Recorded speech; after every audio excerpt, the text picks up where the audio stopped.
함께 나누실 말씀은 요한복음 6장 26에서 29절 그리고 32에서 35절 말씀입니다. 우리 저와 함께 교독하도록 하겠습니다.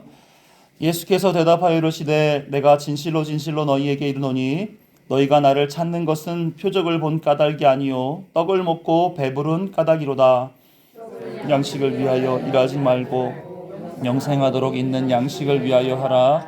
이 양식은 인자가 너희에게 주리니 인자는 아버지 하나님께서 인치신 자니라. 그들이 묻되 우리가 어떻게 하여야 하나님의 일을 하오리이까? 예수께서 대답하여 이르시되 하나님께서 보내신 이를 믿는 것이 하나님의 일이니라. 32절 예수께서 이르시되 내가 진실로 진실로 너희에게 이르노니 모세가 너희에게 하늘로부터 떡을 준 것이 아니라 내 아버지께서 너희에게 하늘로부터 참 떡을 주시나니 하나님의 떡은 하늘에서 내려 세상에 생명을 주신 것이니라. 그들이 이르되 주여 이 떡을 항상 우리에게 주소서. 예수께서 이르시되 나는 생명의 떡이니 내게 오는 자는 결코 줄이지 아니할 터이요 나를 믿는 자는 영원히 목마르지 아니하리라. 아멘. 자, 오늘은 에고에이미, 지난주부터 에고에이미라고 하는 거를 시작을 했어요. 에고에이미는 무슨 뜻이라고 그랬는지 혹시 기억나세요? 예수님이 나는 뭐뭐뭐이다 이렇게 하시는 말씀이에요. 성경에 보게 되면 예수님께서 7번에 걸쳐서 나는 뭐뭐뭐이다 이렇게 얘기를 하셨어요. 이거는 예수님이 자기를 소개해 주는 거예요. 나는 뭐뭐뭐래요. 오늘은 그래서 그 중에 나는 생명의 떡이다 이거에 대한 이야기를 나누려고 하는 겁니다. 하나님께서도 먼저 자신을 소개한 적이 있습니다. 어떻게 소개했다 그랬죠? 혹시 기억나시는 분? 제가 지난주에 입을 막 털고 얘기를 했는데 연습하면서 발음이 아주 중요하거든요. 예. 뭐라 그랬냐면 하나님이 I am who I am. 나는 스스로 있는 자다. 이렇게 얘기를 했어요. 하나님은 어떤 이름 속에도 갇힐 수 없어요. 어떤 큰 이름을 놓는다 할지라도 그 이름 안에 하나님이 들어가실 수는 없는 거예요. 그렇잖아요. 그죠? 그러니까 누구도 하나님을 정의 내릴 수 없어요. 저분은 이런 분이야 라고 얘기할 수 없어요. 그러니까 누구만이 그것을 설명할 수 있어요? 하나님 스스로만이 설명할 수 있어요. 그래서 모세가 이스라엘 백성들을 애굽에서 이끌어내려고 할 때 애굽 사람들이 저한테 이끌어내려고 하는 그분이 누구십니까? 물어보면 저는 뭐라고 대답해야 돼요? 그랬더니 하나님이 I am who I am. 나는 스스로 있는 자다. 이렇게 얘기하라고 그랬단 말입니다. 그래서 하나님이 누구이신지 스스로 일하시는 그 하나님의 그 일하심을 통하여 하나님의 백성에게 가르쳐 주시고자 하시는 것이 있는 거예요. 그게 뭐냐면 하나님이 하시는 것과 사람이 하는 그 접촉점에서 하나님이 원하시는 바를 공급해 주시는 방식이 자신을 보여주고 알려주고 깨닫게 해주고 이렇게 하는 거란 말입니다. 그래서 하나님이 어떤 일에 이스라엘 백성들에게 자신을 소개했느냐면 어떤 일에? 그들을 죄의 땅 애굽에서 구원해내는 그 일에 하나님이 자신을 소개했단 말이에요. 이거 잊어버리시면 안 돼요. 하나님을 아는 그 접촉점엔 어떤 문제가 있느냐? 우리의 구원의 문제가 있더라. 구원의 문제를 해결하시기 위하여 하나님은 언약을 맺으시고 언약 속에서 하나님이 열심을 다하여 일하여 나가시더라 하는 겁니다. 이거 아주 중요해요. 자, 그래서 하나님은 하나님의 일, 그 언약을 신실하게 지키는 일, 하나님 나라 백성을 완성하시는 일, 그 위에 자기를 소개하셨습니다. 그러면은 나를 소개하면 그 대상자들은 누구를 알게 되는 거예요? 하나님을 알게 되는 거예요. 그래서 나를 구원하시는 이가 누구신가?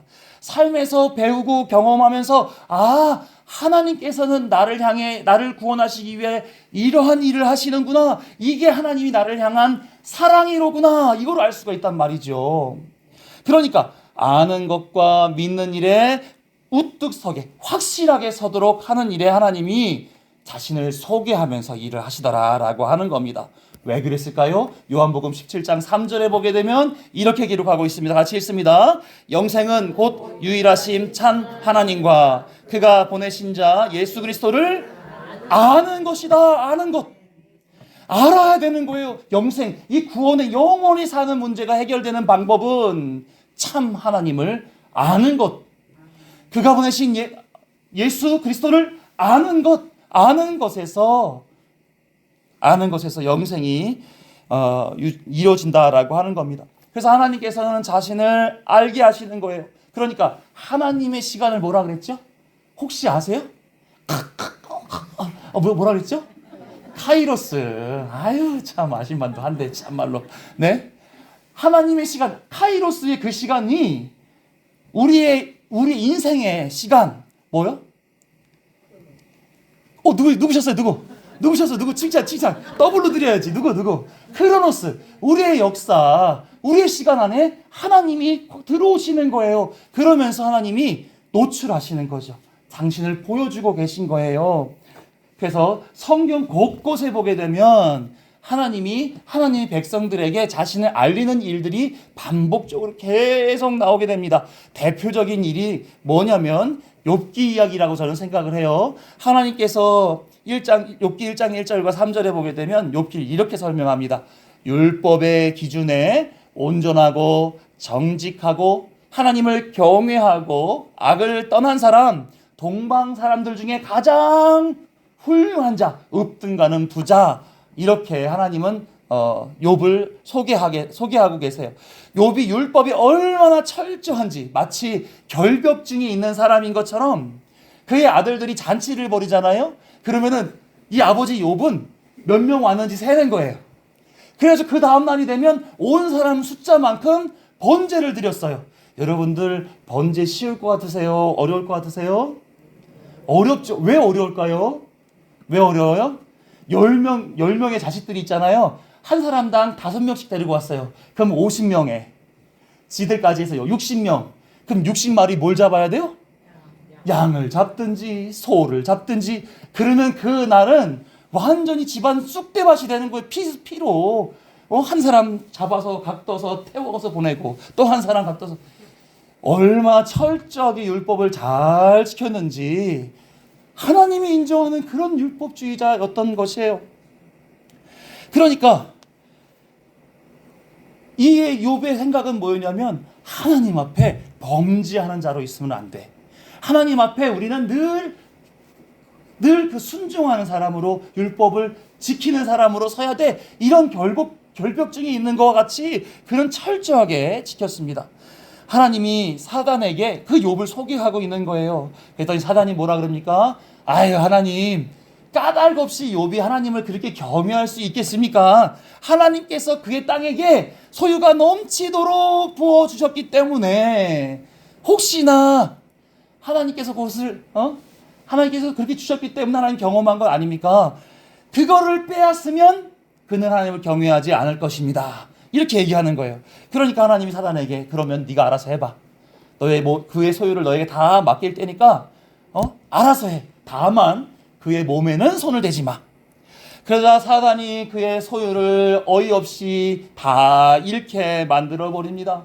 소유뿐이 아니에요. 그의 자식들도 다 죽어나가게 되고요. 아내도 뭐라 그래요? 아내도 뭐라 그래요? 너 하나님을 버리고 목숨을 확 죽어버려라. 이렇게 하면서 떠나가 버렸단 말입니다. 그랬더니 욥이 흔들렸죠. 그죠? 믿음을 잃었죠. 하나님을 원망하고 버려버렸죠. 아니에요? 너무나 해박하세요. 자, 욥은 율법에 의한 신앙을 지킵니다. 주신 이도 여호와시요, 거두시는 이도 여호와시라. 네. 그러자 사단이 열받은 거예요. 이것 봐라. 하나님, 이제는 저의 몸에도 손을 대게 해주십시오. 저가 언제까지 버티나 한번 두고 보십시다. 그랬더니 하나님이 그래, 그러면 너가 한번 알아서 해봐. 사단이 그의 몸에도 손을 대게 되어 그의 온 몸에 종기가 났어요. 종기가 났어요. 할렐루야. 그럼 좋은 거 아니에요? 이렇게 은혜로운 친구가 종기가 났어요. 그랬더니 질그릇 조각을 가지다가 온몸을 긁고 피가 나도 긁고 있는 거예요. 자, 욥은요 최상의 높은 자리에 있다가 지금 최하의 바닥으로 떨어져 버린 것입니다. 세상 사람들 같으면 살 소망이 없겠죠. 내가 이렇게 패가망신을 했는데, 이렇게 패가망신했는데 내가 어떻게 무슨 뭐 의욕으로 살겠어라고 하면서 자신을 버릴 수도 있을 것 같아요. 그런데 그럼에도 불구하고 그는 그의 신앙을 지킵니다. 욥기 23장 10절 우리가 잘 아는 찬양 있잖아요. 나의 길 오직 그가 아시나니 나를 단련하신 후에 내가 정금같이 나오리라. 할렐루야. 얼마나 소름 끼치는 믿음이에요. 그렇죠? 그런 와중에 욥의 세 친구와 또 다른 친구 한 사람이 4명이 와서 그를 설득하는 거예요. 인과응보. 야, 네가 잘못한 게 있으니까 이렇게 벌 받는 거지. 이 전통적으로 봤었을 때 이런 벌을 받은 사람은 문제가 있었던 사람이야. 이건 하나님의 지혜요. 하나님의 주권에 따라서 이렇게 된 거야. 라고 온갖 율법에 입각하여 그에게 나와서 그를 너가 잘못한 거야. 이렇게 가르치고 있었습니다. 그럼에도 불구하고 굴하지 않아요. 나 잘못 없어. 내가 이렇게 된 건 원인이 없어. 난 이해할 수가 없어. 이러면서 끝까지 자기 의를 지키고 가는 거예요. 율법, 자기가 아는 그 율법을 붙잡고 흔들림 없이 자기 신념을 유지하고 살아가게 됩니다. 그러면서 심지어는 하나님까지도 원망하게 돼요. 의인을 고난 가운데 두신 것은 하나님 잘못이다. 자신의 이 상황을 하나님 탓으로 돌리게 됩니다. 욥기 19장 6절과 7절 그리고 11절 말씀 같이 읽어봅니다. 시작. 하나님이 나를 억울하게 하시고 자기 그물로 나를 애워싸신 줄을 알아야 할지니라. 내가 폭행을 당한다고 부르짖으나 응답이 없고 도움을 간구하였으나 정의가 없구나. 11절 나를 향하여 진노하시고 원수같이 보시는구나. 하나님이 나를 억울하게 한다는 거예요. 하나님이 내가 지금 폭행당하고 부르짖지만 응답하지 않고 도움을 주지 않아. 하나님은 정의로우신 분이 아니야. 이렇게 얘기하고 있는 거예요. 하나님은 지금 나에게 진노하시고 나를 뭐로 하신다? 원수로 한다는 거예요. 와, 얼마나 열받은 거예요 지금 욥이. 그렇잖아요. 그렇잖아요. 지금 하나님 앞에 정말 불손한 모습으로 나오고 있는 것입니다. 그러자 욥기의 마지막에 하나님이 말씀하시는 거예요. 38장에서 41장 무려 8, 9, 10, 11 4장에 걸쳐서 하나님이 알려주고 계세요. 나는 하나님이야. 내가 무엇을 알고 나를 내 생각 속에 너의 의 가운데에 나를 가두려고 하고 있어. 이렇게 말씀하시면서 이렇게 하는 거죠. 하나님은 바다가 모태에서 터져나올 때 너는 무엇을 하였느냐? 아침에게 명령하여 새벽에게 그 자리를 일러주신 그 일엔 넌 무엇을 하였느냐? 바다의 샘에 들어간 것, 광명이 있는 곳, 흑암이 있는 곳, 이 모든 내가 일을 할 때에 너는 과연 무엇을 하였느냐? 요목조목 하나님께서 하나님을 자신을 소개하고 있는 그 내용에 욥기는 반발했죠. 그렇죠? 내가 그것까지 알아야 됩니까? 이렇게 나왔죠. 그렇죠? 아니요. 찍소리도 하지 못했습니다. 하나님이 영광으로 진리로 만드신 모든 피조물 이것들을 통해서 욥에게 다 설명해 주고 계신 거예요. 이제 좀 나를 좀 알아보라고 내가 누구인지를 이제는 알으라고 내가 하는 모든 일은 다 너에게 옳은 일이라고 선한 일이라고 구원을 위한 일이라고 하는 사실을 알으라고 욥한테 하나님은 강조하며 가르쳐 주시고 있는 것입니다.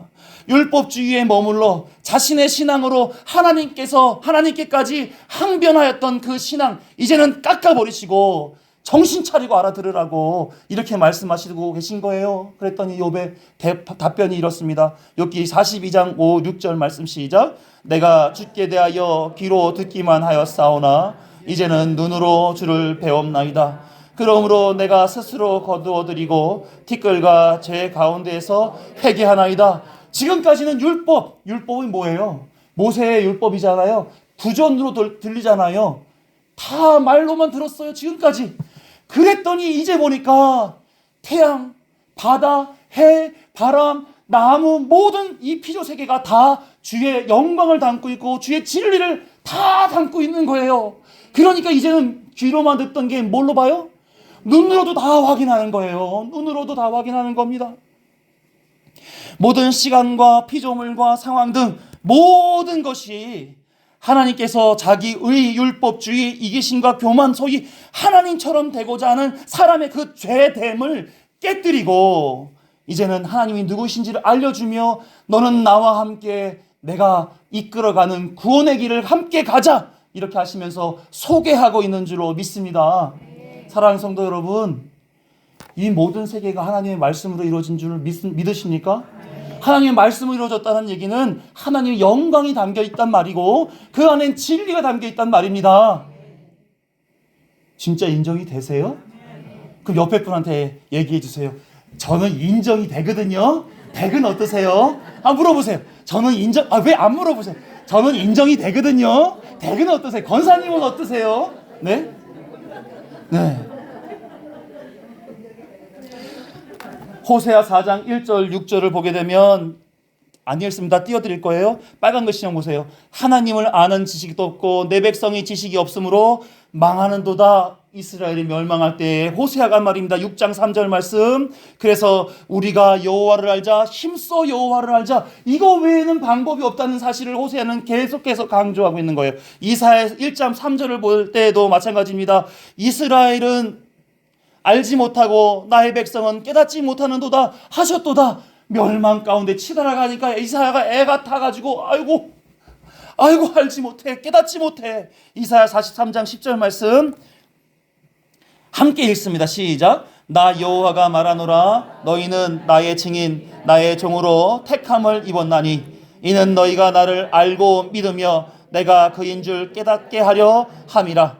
나의 전에 지음을 받은 신이 없었느니라. 나의 후에도 없으리라. 하나님이 말씀하시는 거예요. 너희는 내 증인이야. 왜요? 하나님의 형상을 따라 지음받았고 하나님의 말씀 율법을 들었고 하나님의 피조 세계들을 바라보면서 진리가 그 안에 담겨있기 때문에 너희는 나의 증인이야 라고 얘기하시면서 나의 종으로 택함을 받아서 너희는 나를 알고 믿으며 내가 그인 줄을 깨닫게 하려 함이다. 하나님께서는 끊임없이 이스라엘 백성들이 살아가는 모든 삶의 족적 가운데 함께 하시면서 당신을 알게 하시는 그 일에 힘써왔던 거예요. 그리고 다 보여주시는 거예요. 선지자들을 통해서 알아야 됩니다. 그래야 우리가 멸망당하지 않습니다를 계속해서 강조해주고 계신 거예요. 왜? 영생은 참 하나님과 그가 보내신 자 아들 예수 그리스도를 아는 것이기 때문에 그렇습니다. 피조세계 속에서 하나님은 절대적으로 하나님을 알기를 원하시고 계신 거예요. 멸망당하지 않고 영생을 얻게 하시기 위해서 하나님은 끊임없이 손을 내미시면서 관계를 맺자. 나를 알아라. 나를 아는 것 외에는 다른 방법이 없다. 끊임없이 알게 해주시고 계신 거예요. 사랑하는 성도 여러분, 그러면 하나 여쭈면 오늘 여러분들은 어떤 하나님을 보셨습니까? 이 모든 피조세계가 다 하나님을 설명하고 있어요. 하나님이 오늘 하루를 살아가는데 나를 선히 인도하시면서 하나님 뜻 가운데 구원의 대로로 지금 걸어가게 하셨단 말입니다. 오늘 어떤 하나님을 경험하셨습니까? 아멘. 할렐루야. 할렐루야. 할렐루야. 임마누엘 하나님. 예.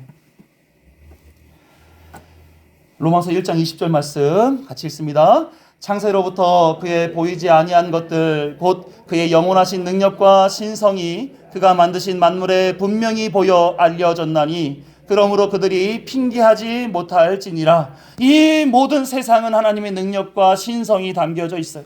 세상 속에서 하나님을 보면 세상 속에서 세상을 보면 하나님을 알 수 있게 만들어 놓으셨다는 겁니다.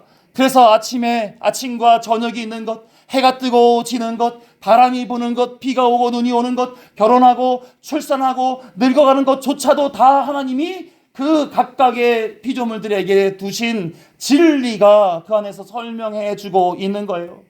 세상 속에 담겨져 있는 하나님의 지혜가 그렇게 우리에게 다가오며 가르쳐 주고 있는 것입니다. 섭리가 무엇입니까? 엊그제 목사님이 설교 중에 말씀하셨죠. 섭리의 3요소, 유지, 보전.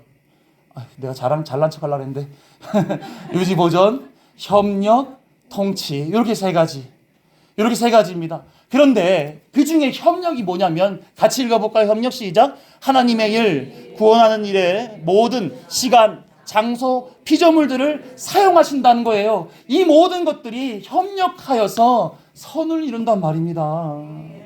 어떤 선이요? 우리를 구원하시는 선.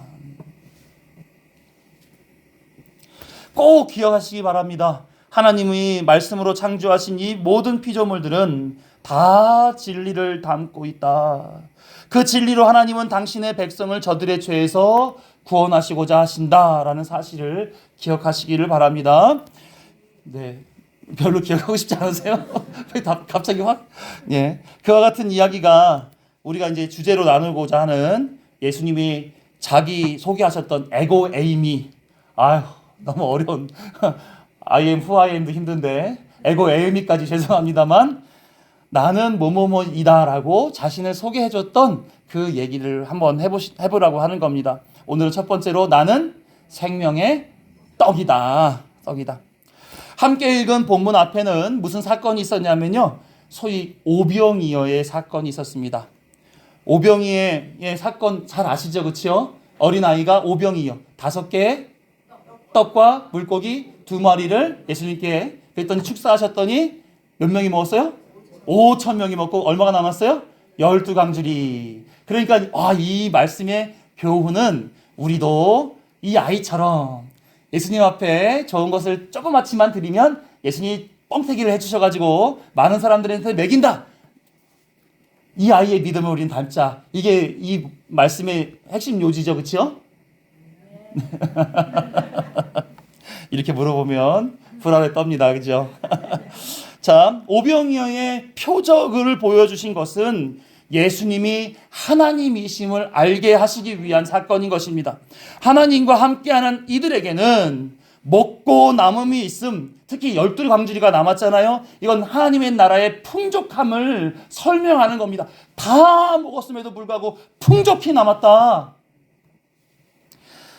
오병이어 도시락을 드린 어린아이의 신앙을 배워라가 아니라 하나님의 나라는 인생의 모든 필요를 만족시켜주는 풍요로운 나라요. 그 나라의 주인은 예수님, 즉 하나님이시다라는 것을 설명하는 이 기적이 오병이어의 사건인 것입니다.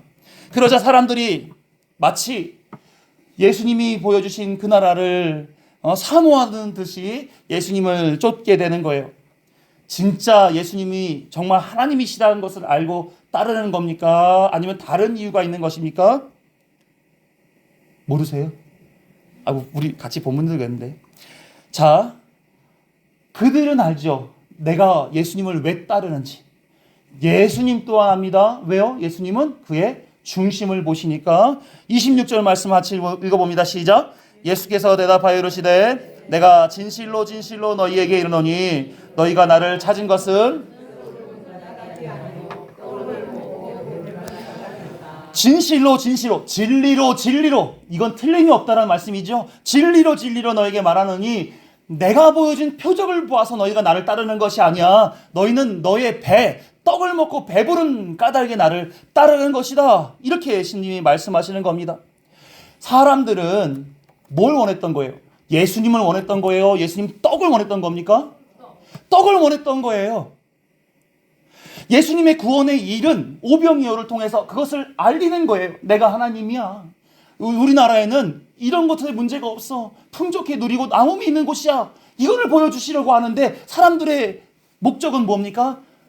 예수님을 따라가면은 배불릴 수 있을 것 같은데. 완전히 다른 목적에 한 상황 속에 다른 목적을 가진 이들이 그렇게 접촉하고 있었던 것입니다. 그러니까 예수님께서는 그들의 속내를 아는 거예요. 그래서 예수님은 그들을 피하게 됩니다. 6장 15절 말씀 같이 읽어봅니다. 시작. 그러므로 예수께서 그들이 와서 자기를 억지로 붙들어 임금으로 삼으려는 줄 아시고 다시 혼자 산으로 떠나가시니라. 임금으로 삼으려고 한다는 것을 아시는 거예요. 사실 그렇지 않습니까? 예수님이 두 손 들어 축사하시면 떡도 나오고요, 물고기도 나오고 오래오래 살기도 하고 앉은 뱅이가 일어나기도 하고 문둥 병자가 낫기도 하고 죽은 자도 살아나오게 되는데 그런 거 몇 번만 보여주면 사람들이 그냥 막 볼때같이 쫓아 나올 텐데 그러면 내가 하나님이다 라고 하면서 한 방에 구원받아라 이러면 끝나는 거 아니에요? 이러면 끝나는 거 아닙니까? 근데 예수님은 그렇게 하지 않으셨다는 거예요. 예수님은 그렇게 하지 않으셨어요. 예수님은 사람의 배를 채워주고 사람의 욕구, 욕망을 채워줘서 그들이 원하는 것을 만족시켜 주시려고 예수님이 오신 게 아니에요. 예수님은 왜 오셨습니까? 마태복음 1장 21절 말씀에 뭐라고 그러냐면 예수님이 자기 백성을 저들의 죄에서 구원할 자로 이 땅에 오신 거예요. 사람들은 자신의 필요를 채워주는 왕이 필요해요. 예수님을 왕으로 세우고자 찾아 나오지만 아니다, 나는 구원하려고 온 거야 라고 하시면서 예수님은 그들을 피하셨단 말입니다. 하나님께서 스스로 나는 스스로 있는 자라고 자신을 소개하시면서 어디서 이스라엘을 만났어요? 구원하시는 문제 앞에서 만나셨단 말입니다. 지금 예수님도 마찬가지인 거예요. 하나님이시니까 이스라엘 백성들 예수님 앞에 나오는 그 무리들을 향해서 구원하시기 위해서 그들을 만난 거예요. 그런데 그들은 떡 주세요인 거고 예수님은 그거 아니야. 내가 온 것은 떡 주려고 온 게 아니라 진리를 주러 온 거야. 나를 알게 하려고 온 거야. 이렇게 말씀하시고 계신 것이죠. 출애굽기 16장 1절에서 3절 말씀 같이 읽어봅니다. 시작. 이스라엘 자손의 온 회중이 엘림에서 떠나 엘림과 시내산 사이에 있는 신 광야에 이르니 애굽에서 나온 후 둘째 달 15일이라. 이스라엘 자손 온 회중이 그 광야에서 모세와 아론을 원망하여 이스라엘 자손이 그들에게 이르되 우리가 애굽 땅에서 고기 까마 곁에 앉아 있던 때와 떡을 배불리 먹던 때에 여호와의 손에 죽었더라면 좋았을 것을 너희가 이 광야로 우리를 인도해 내어 이 온 회중이 줄여 죽게 하는도다. 이스라엘 백성들이 애굽을 떠나온 지 한 달째 된 날이에요. 그들이 가지고 나온 양식이 다 떨어지고 이제 굶주리게 되니까 누구를 원망하는 겁니까? 모세와 아론을 원망하여서 우리를 왜 데리고 나온 거야?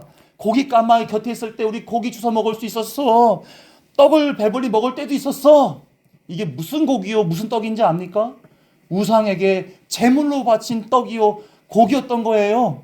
근데 그들은 그걸 먹고 행복했다는 겁니다. 자기 배를 채웠기 때문에. 그거 먹으면 어떻게 되는 거예요? 다 죽는 거예요. 그거는 썩어질 양식이기 때문에 그렇습니다. 하나님께서 이들을 이끌어내 오신 것은 죄의 땅 애굽에서 머물러 죽어나가는 것이 아니라 하나님이 약속의 땅 젖과 꿀이 흐르는 가나안 땅에 입성시켜서 하나님의 나라를 소유하게끔 만들어 주시고자 하는 것에 하나님 목적하셨단 말입니다. 다시 말하면 구원하시기 위하여 애굽에서 이끌어내 오신 거 아니에요? 그런데 이들은 지금 뭘 기억하고 있는 겁니까? 죄의 세상에선 나를 만족시켰어. 하나님이 인도하여 나오셨는데 나는 이렇게 불만족 덩어리야. 이걸 얘기하고 있는 거예요.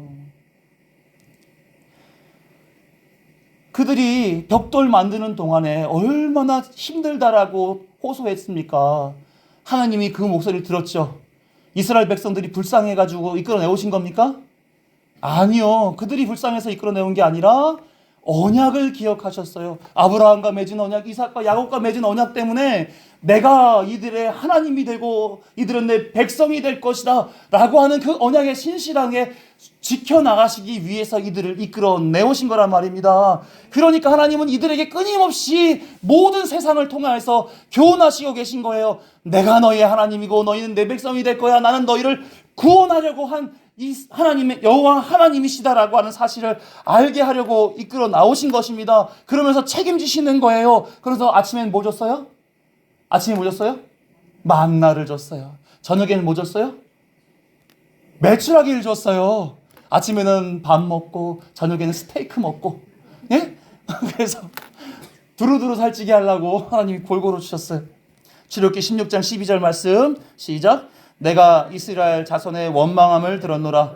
그들에게 말하여 이르기를 너희가 해질 때에는 고기를 먹고 아침에는 떡으로 배부르니 내가 여호와 너희의 하나님인 줄 알리라 하라 하시니라. 만나와 메추라기를 준 이유가 뭐라는 거예요? 그들 배를 불리겠다라는 거예요. 하나님이심을 알라고 주신 거예요. 하나님이심을 알라고 준 겁니다. 그런데 이 사람들은 자기 배만 채운 거예요. 하나님이 누구이신지에 대해서 그들은 하나님이 나를 배불리시는 분, 나의 생명을 연장시켜 주시는 분 정도밖에는 생각하지 않았던 겁니다. 자기를 위해서 존재하시는 하나님. 다시 예수님 때로 돌아와서 예수님은 오병이어의 떡을 먹고 쫓고 있는 인생들에게 말씀합니다. 너희들 그거 아니야. 27절 말씀 시작. 떡을 양식을 위하여 일하지 말고 영생하도록 있는 양식을 위하여 하라. 이 양식은 인자가 너희에게 주리니 인자는 아버지 하나님께서 인치신 잔이라. 너희가 쫓고 있는 것은 썩을 양식이야. 마치 이런 겁니다. 이스라엘 백성들이 하나님께 원망하고 얻어내었던 그 만나, 같은 만나예요. 그 만나는 어떤 만나입니까? 먹었지만 잠시 있으면 다시 배고프게 되어지는 만나입니다. 결국은 그거 먹고 살다가도 나중에 되면 결국은 죽게 되어지는 그런 만나였던 거예요. 다시 말해 이 순간을 사는 인생들에게 그 순간의 위기를 모면하게끔 공급되어지는 어떠한 먹을 것, 육의 양식, 썩을 양식, 한기가 있는 제한된 양식, 거기에 사람들은 목을 메었단 말입니다. 하지만 하나님이 주시는 만나, 이 진정한 만나의 의미는 무엇입니까? 너희가 수고하지 않았음에도 불구하고 은혜로 공급되어지는 양식의 만나인 것입니다. 만나를 먹으며 나는 내 스스로 살아가는 존재가 아니요 이것을 공급해 주시는 하나님께 의존하여야 살아가는 존재였구나 하는 것을 가르쳐 주시는 만나였고요. 유일하게 생명을 연장시켜주는 문제의 답이, 생명 연장의 문제는 그 해결의 답이 나에게 있지 아니하고 생명을 주시는 분 오직 하나님께 있다라고 하는 그 사실을 알게 해주는 만나였단 말입니다. 그러니까 그 만나를 통해서 뭘 알아야 돼요? 하나님을 알아야 됐다는 것이에요. 그런데 이스라엘 백성들은 알지 못했던 것입니다. 그래서 죄의 세상 애굽을 기억했던 광야 1세대는 다 어디서 죽었습니까? 광야에서 다 죽었습니다. 200만이 나왔는데요. 가나안 땅에 들어가서 40년 동안 낳고 했는데 가나안 땅에 들어간 인구가 200만, 같은 숫자예요. 1세대들은 광야에서 다 죽고 애굽을 기억했던 1세대들은 다 죽고 애굽을 모르는 2세대들은 가나안 땅에 입성하게 되는 것이죠. 예수님은 강조하는 겁니다. 이스라엘 백성들이 깨닫지 못했던 만나와 같이 썩을 양식을 위해서 일하지 말고 영생하도록 있는 양식을 위해서 일하라. 눈에 보이는 것이 전부라고 생각하지 마.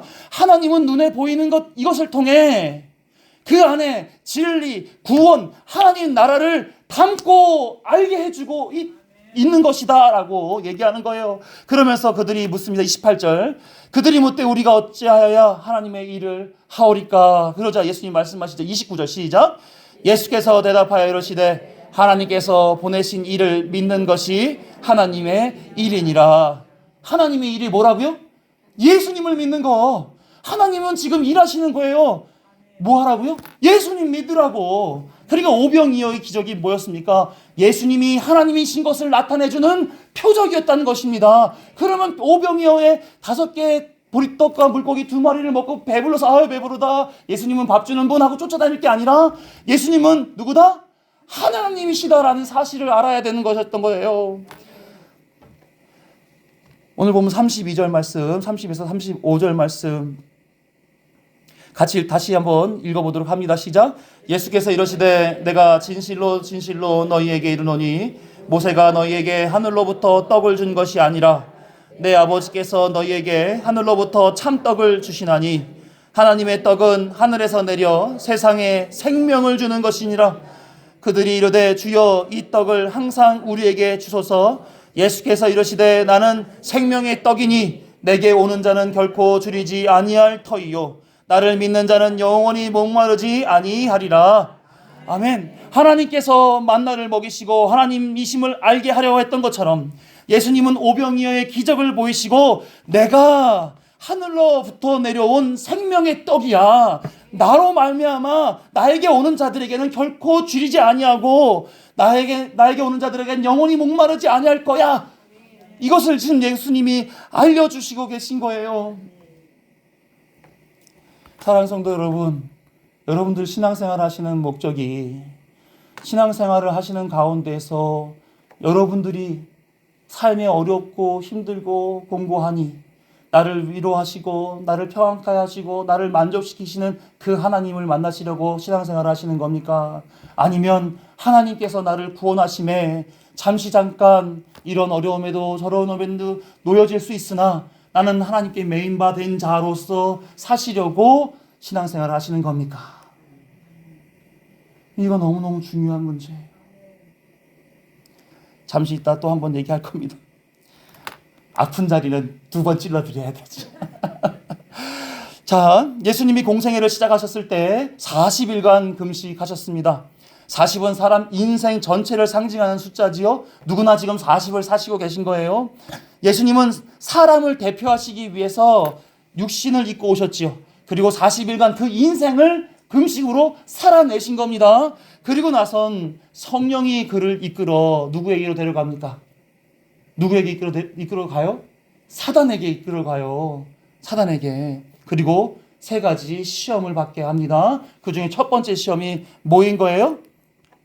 40일 동안 굶어가지고 허기진 이에게 돌을 떡으로 만들으라고 하니 이걸 먹으면 내가 너를 인정해 줄 거다. 이런 식으로 얘기하는데 예수님이 뭐라고 말씀하셨어요?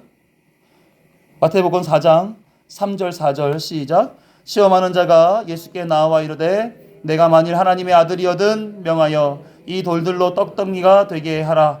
예수께서 대답하여 이르시되 기록되었으되 사람이 떡으로만 살 것이 아니요 하나님의 입으로부터 나오는 모든 말씀으로 살 것이니라 하였느니라 하시니. 생각해 보세요. 40일 금식해 보셨어요? 저는 40일 금식 하신 분을 알고 있어요. 네. 40일 금식 하신 분을 알고 있어요. 저는 40일 금식 안 해요. 저는 3일만 굶어도 너무 현기증이 나가지고. 자, 예수님이 인생을 대표하시기에 오셔서 이런 어려운 시기를 경험하셨습니다. 이게 무슨 말이냐면 모든 사람에게 이 문제는 사단의 유혹의 대상이다라고 하는 거예요. 우리에게는 우리가 생존하기 위해서는 뭐가 정말 핵심입니까? 먹어야 살아요. 먹는 거 이거 해결 못하게 되면 삶의 의욕이 일어나지 않습니다. 네? 그러니까 사람들이 미혹되어 넘어가기 쉬운 먹는 문제를 가지고 사단이 흔드는 겁니다. 네? 저 그래서 군대에 있었을 때 주일날 되면 교회를 가야 돼요. 그렇잖아요. 근데 법당에서 비빔밥을 준대요. 제가 일주일 동안 꼬드기어서 주일날 교회 가자. 후임병들에게 고참들에게 주일날 교회 가야 됩니다. 해가지고 주일날 교회 가는 걸로 다 꼬드겨놨더니 법당에서 비빔밥 준다고 거기에 확 넘어가가지고 교회도 최소한 유자차하고 초코파이 하나 주거든요. 비빔밥에 넘어가는 인생들. 안타깝습니다. 안타까워요. 정말. 먹는 문제가 얼마나 큰지 신앙도 바꿔버려요. 네? 생각도 바꿔버립니다. 모든 인생 떡의 시험을 당해요. 그러니까 신명기 8장 3절에서도 이게 신명기 3장 8장 3절 사람이 떡으로만 사는 이 말씀을 인용하여서 예수님이 사단을 물리쳐내신 거예요.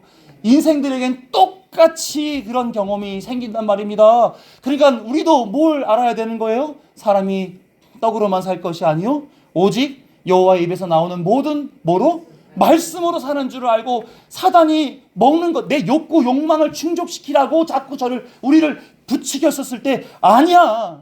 나는 하나님 말씀으로 살 거야. 내가 좋아하는 것, 내가 아끼는 것, 사람들이 인정해주고 높여주는 그런 것들을 추구하고 쫓고 살아가고 싶지 않아. 나는 말씀으로 살고 싶어. 이게 지금 떡에서 비유된 거예요. 떡에서. 모든 인생 떡의 시험을 당합니다. 먹는 문제가 생존 욕구의 핵심이기 때문에 그렇습니다. 문제는 단순히 먹는 것에 함몰되어서 그 먹는 것, 그 의미, 먹는 것만 보지 그 먹는 것 안에 담겨져 있는 하나님 말씀을 담아주셨던 진리와 영광은 전혀 생각하지 않고 있다라고 하는 거예요.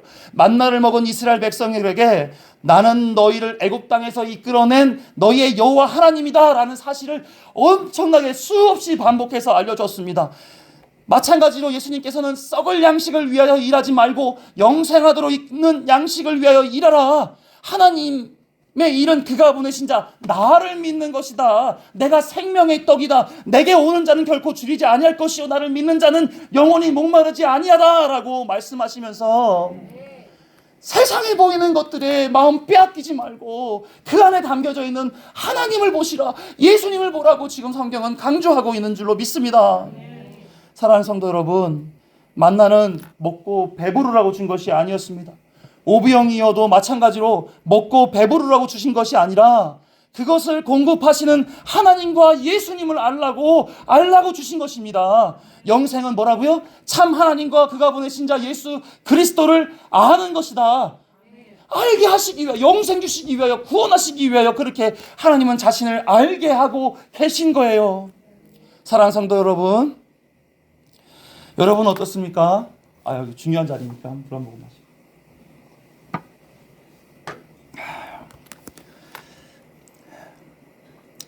중요한 거니까 답변을 잘 하셔야 됩니다. 하나님이 주신 것이 구원을 위한 선한 것인 줄을 믿으십니까? 네. 신랑 신부일 때 이렇게 뭐 100년 더 흰머리에 파프리카? 파프리 되도록 살아, 이런 거 묻는 것 같으네. 자, 두 번째로 우리 인생을 예정하시고 하나님의 뜻대로 선히 인도하시는 줄을 믿으십니까? 오, 대단한 믿음이세요. 좋아요. 이제 어렵습니다. 그럼 우리 인생 속 행복하고 즐겁고 감사한 일은 하나님을 더 잘 믿으라고 주신 복인 줄 믿으십니까? 왜 작아지세요 근데?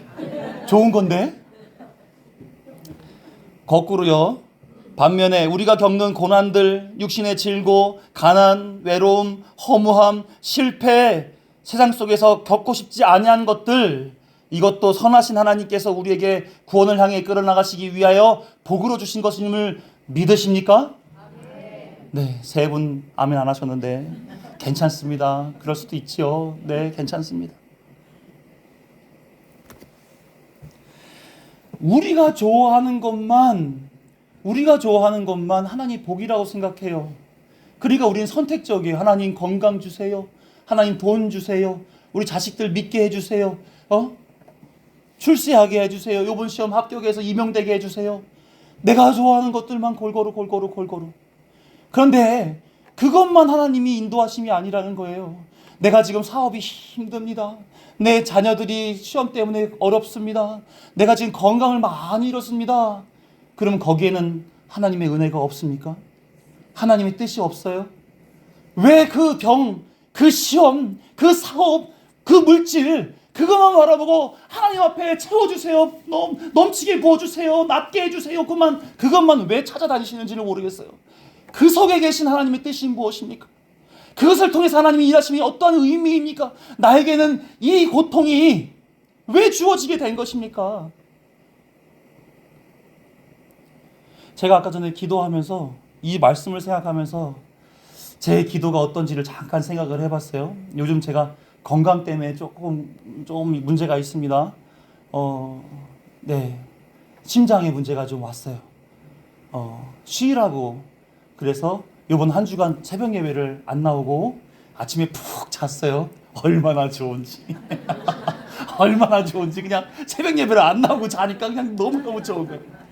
저녁 시간이 너무너무 길고 저 여유가 넘치는 거예요. 체력도 좋고. 그래도 새벽 예배 나와야죠. 신방을 다녀보니까 바닥에 아빠 다리로 앉잖아요. 제가 지지난 11월 달에 오토바이 사고가 나서 무릎에 뼈가 깨졌어요. 근데 그렇게 앉아 있으니까 한 10분, 20분은 괜찮은데 30분, 40분, 1시간이 되니까 너무 다리가 아픈 거예요.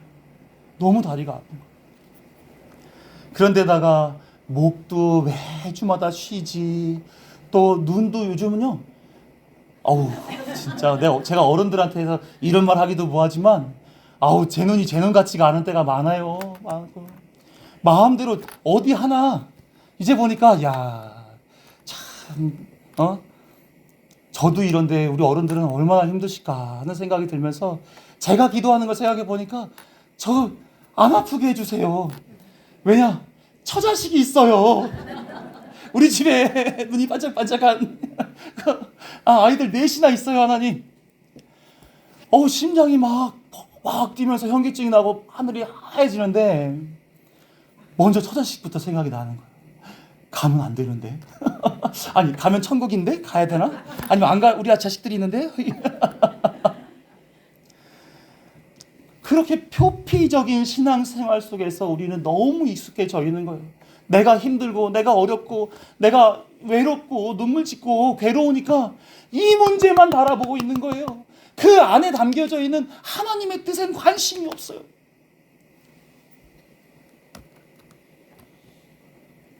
만나를 먹게 된 것은 그들이 굶주렸기 때문입니다. 굶주려 하나님을 찾았다면 하나님의 주시는 만나를 통해 하나님을 기억했어야 하는 것이죠. 예수님을 쫓았던 자들도 굶주렸던 무리였어요. 오병이어를 경험했습니다. 그러면 오병이어 먹은 것만 기억할 것이 아니라 오병이어를 주시는 예수님이 하나님이시다라고 하는 그 사실을 기억해야 한다는 거예요. 한 걸음 더 나아가서 인생이 원하지 않았던 것, 또 감당할 만한 시련을 하나님께서 백성에게 주셨던 것은 그 시련을 통하여서 더 견고하게 단련하셔서 하나님의 백성으로 온전히 세워주시기 위한 하나님의 거룩한 지혜 아닙니까? 그렇잖아요. 우리는 그 하나님의 뜻을 아는 자가 되어야 된다는 거예요. 그러니까 예수님은 만나를 먹어서도 다 죽었지만 내가 주는 떡은 영원히 죽지 아니하고 배부르지 아니하고 목마르지 아니한 떡이다라고 하는 것으로 나는 생명의 떡이다라고 얘기하고 계신 거예요. 손발이 맞아야 되는데 진짜. 다시, 나는 생명의, 그렇죠. 다 알고 계시는군요. 자신을 이렇게 소개하시면서 끊임없이 내가 너를 알게 할 거야. 나로 말미암아 너가 나와 함께하는 자가 되게 할 거야. 그래서 나를 먹는 자 영생 얻은 자로 살게 할 거야. 그래서 나를 통하여 너가 진리를 깨달았으면 좋겠어. 사랑하는 성도 여러분, 예수님을 먹고 계십니까? 예수님은 어떻게 먹고 계세요? 할렐루야. 성찬식 때 떡과 포도주는 어때요? 먹는 거죠, 그렇죠? 이 떡은 뭐예요? 예수님의 뭐? 찢기신 살. 이 포도주는 예수님이 흘리신 피. 할렐루야. 그래서 옛날에는 식인종이냐 이랬어요, 기독교인들한테. 근데 그게 아니라 예수님과 함께하는 것이죠, 그렇죠? 예수님을 먹고 예수님을 마시는 이것은 사람이 떡으로만 살 것이 아니요 여호와 입에서 나오는 모든 말씀으로 살 것이니라를 우리가 몸소 경험하고 살아가는 것입니다. 말씀은 성도를 살리는 일용할 양식이 되는 것입니다. 말씀이 육신이 되신 예수님, 그분이 말씀을 통해 우리 안으로 들어오시는 거예요. 갈라디아서 2장 20절 다 외우고 계시죠? 함께 읽습니다. 시작. 내가 그리스도와 함께 십자가에 못 박혔나니 그런즉 이제는 내가 사는 것이 아니요 오직 내 안에 그리스도께서 사시는 것이라. 이제 내가 육체 가운데 사는 것은 나를 사랑하사 나를 위하여 자기 자신을 버리신 하나님의 아들을 믿는 믿음 안에서 사는 것이라. 구원받은 백성 안에 말씀으로 들어오셨어요. 또한 성령이 우리의 믿음을 작동해서 예수로 말미암아 살게 하신다. 이게 갈라디아서 2장 20절의 말씀입니다. 그래서 예수님은 생명의 떡이다. 생명의 떡이다. 이 시간 이후로 내게 주신 양식들 속에서 진리를 경험하시는 여러분 되시길 주님의 이름으로 소망합니다. 그래서 하나님께서 구원을 위해 먹이시고 계시다라고 하는 사실을 배우고 확신하고 계시는 저와 여러분 되시기를 주님의 이름으로 축원합니다. 기도하겠습니다.